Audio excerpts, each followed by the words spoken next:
error, but I don't know. I didn't receive notice of. And I know he struggled to receive notice from the courts about anything in my case, so they weren't being very cooperative for the longest time, even to him. Good morning, Mr. Graff. Can you hear me? Good morning. Yes. So I was just telling Mr. Bunt that I wasn't expecting to see a Grand Traverse case.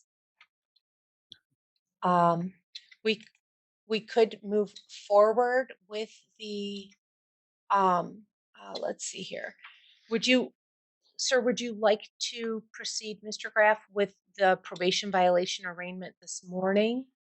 That would be fine if the court would allow it. I think it sounds like there was some confusion. Mr. Bunt received a notice for 11 o'clock today. And so we're ready to be arraigned and set this for a hearing at a later date if the court would be obliged.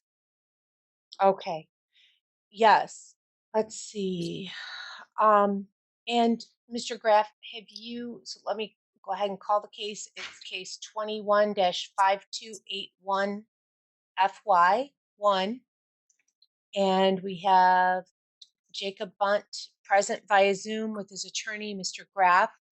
We're here for a probation violation arraignment. And Mr. Graff, how would your client like to proceed with this? Good morning, Your Honor. He'd enter a not guilty plea, ask the court to set this for a hearing at a later date, and then we'd also like to, address bond. Okay, very good. All right.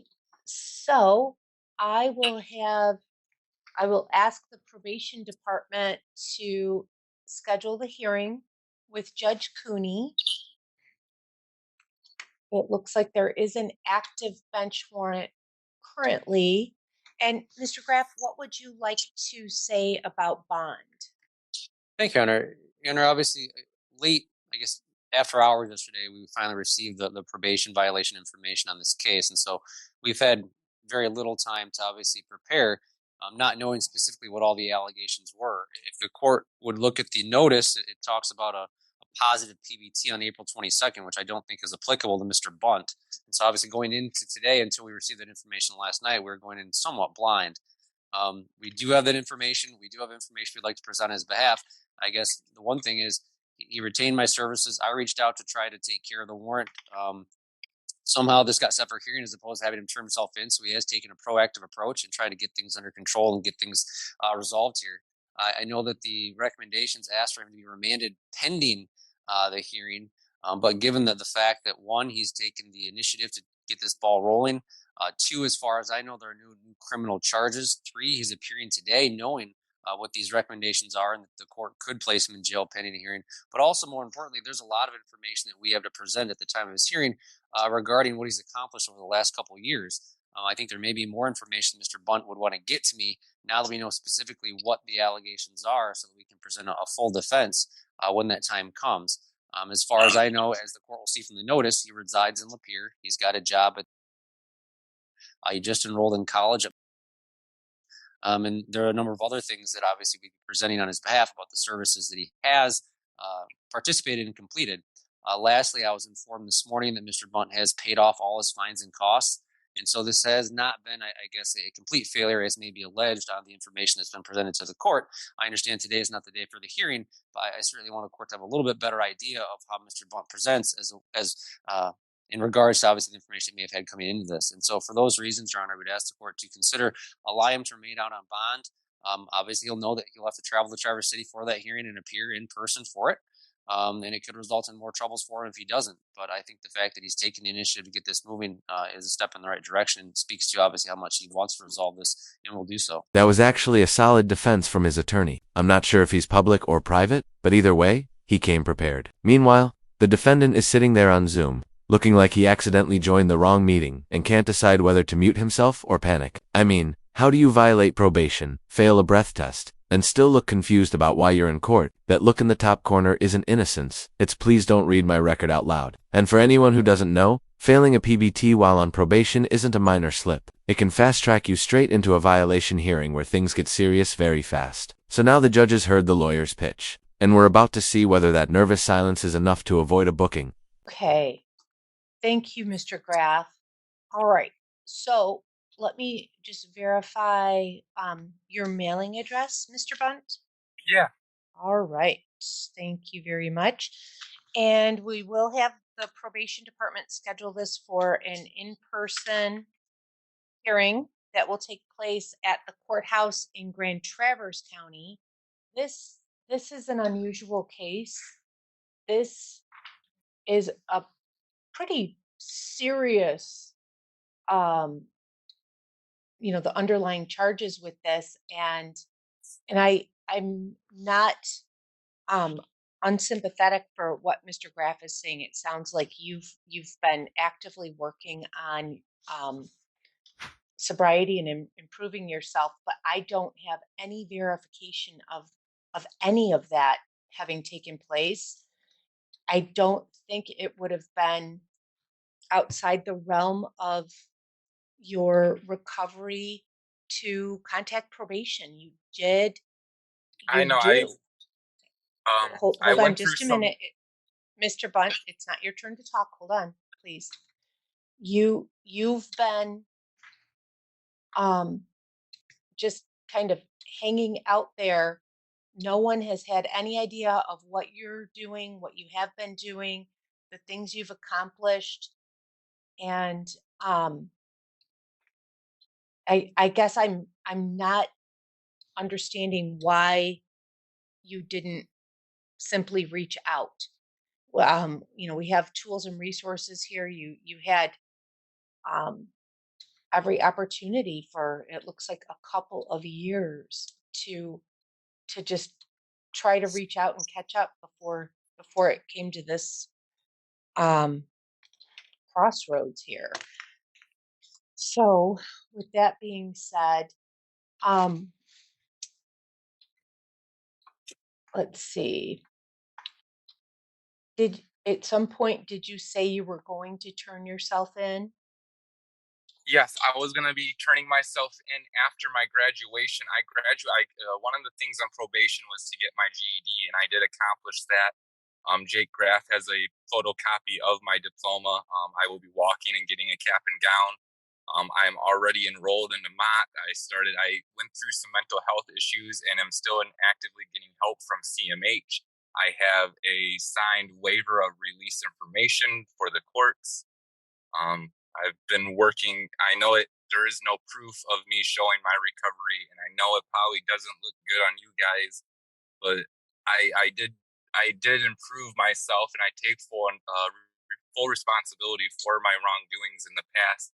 And I don't want to just have my freedom like you get when you get out of jail. I don't just want freedom. I want to be successful. I want to do the things everyone tells you should do and you can do. And I want to I'm going into college to get associates in business. I want to be an entrepreneur and follow in my father's footsteps. Okay. Thank you, Mr. Bunt. And I do appreciate that.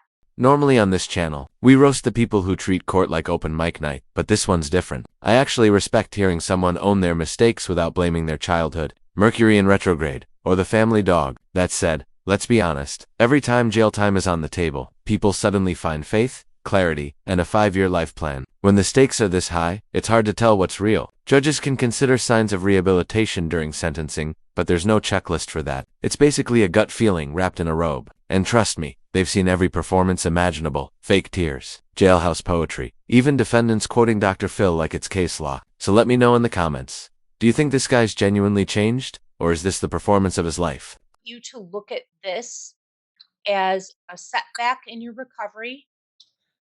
I want you to look at this as moving forward and getting closure with this, okay? And that's just going to help you and build a strong foundation for continuing to move forward down there in Lapeer. So at this time, I'm going to ask you to make arrangements to come turn yourself into the Grand Traverse County Jail. The probation department will set this for a hearing. I would ask them to set it for the fastest, soonest possible date so that we Even can then, get this their thing probation expedited. officer wants me to sit a year. I'm not going to go to college. I get out of jail when I'm 26.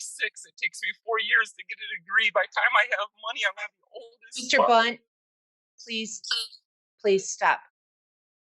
I want you to continue moving forward. I can't look at the facts of the past and just allow this to continue on this way. So I am going to ask that you turn yourself in by 7 p.m. tonight. I don't even have a license. I can't get up there that fast.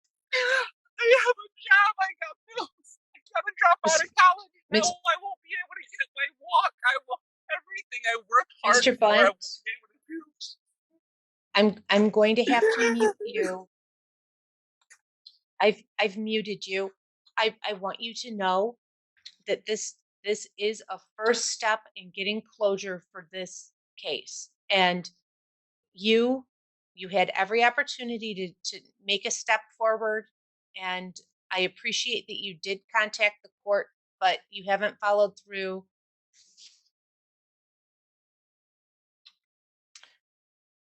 So, Mr. Graff, would you want a brief breakout room with your client? Sure, that'd be fine. I don't want to hold up the court's time. I can call him after court as well. Okay. I'm not sure if it would be easier for you to try to talk to him right now, or if you'd just rather end this for now and give him a call. I'll give him a call here, and I don't want to use up the court's time. Mr. Bond, just so you know, you didn't get a year in jail today. You're being remanded pending your hearing, which will come up pretty soon. I understand you're disappointed, but you're not getting the year as they recommended as of right now, okay? But I'll give you a call. Thank you, Mr. Graff. And that's how it ends, at least for now. Like his lawyer pointed out, this guy hasn't even been locked up for a full year yet, and he's still got another hearing ahead of him, which means that outburst might have just been the trailer for a much bigger disaster. And judging by the look on that attorney's face, I'm pretty sure he's already Googling how to politely exit court-appointed cases. I get being emotional, but yelling at the court like it's the enemy rarely helps your odds. Personally, I think the judge was more than fair here, maybe even generous, but I know some of you are going to say she should have dropped the hammer harder. Some judges believe in second chances. Others treat courtroom meltdowns like bonus points at sentencing. Big shout out to old Squishy Gardner for finding this absolute gem. His channel is linked in the description, so go check him out. And as always, thank you guys so much for watching. I really appreciate it. Take care, everybody.